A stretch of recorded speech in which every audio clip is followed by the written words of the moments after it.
राष्ट्राच्या वर्धापनानिमित्त आपण कैलासगीची स्वारीचा जो दिन क्रमांक आहे 22 तारखेपासून ते 3 तारखेपर्यंत आपले सर्व कार्यक्रम असणार आहेत. त्या कार्यक्रमामध्ये सकाळी 8 वाजल्यापासून 11 वाजेपर्यंत पारायण हा ज्ञानेश्वरी पारायण हा सोहळा यादवरायांच्या वतीने पूर्ण करण्यात येणार आहे. नियमित रूपाने संध्याकाळी सुद्धा काही कार्यक्रम असतील जे 6 ते 7च्या दरम्यान असतील आणि नंतर पुन्हा 8:30 ते 10च्या दरम्यान काही स्टेज कार्यक्रम असतील ज्याच्यामध्ये रेकॉर्ड डान्स स्पर्धा, भक्ती मंडळाचे भजन कार्यक्रम जे आहेत, भजनी मंडळाचे जे कार्यक्रम आहेत, भक्ती भजना मंडळाचे, त्यानंतर सोंगी भजन, त्याच्यानंतर शब्दसुलांच्या झुलावर, कारोक्याचे कार्यक्रम, हे विविध प्रकारचे कार्यक्रम आपण घेतलेले आहेत. हे येत्या 22 ते 3 तारखेच्या कालावधीमध्ये घेतले जातील.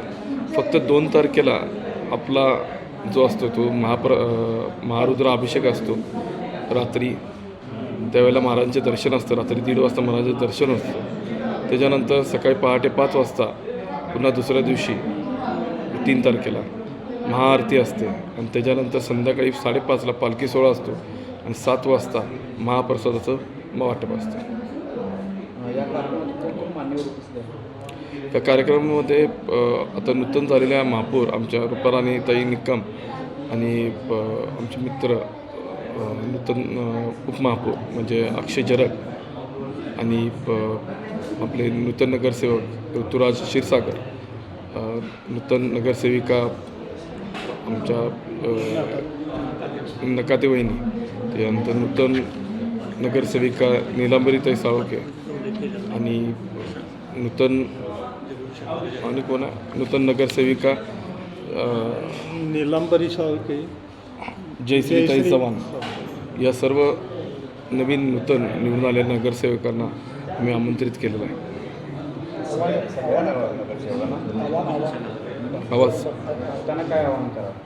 आव्हान माझं बघताना एवढंच आव्हान आहे की आज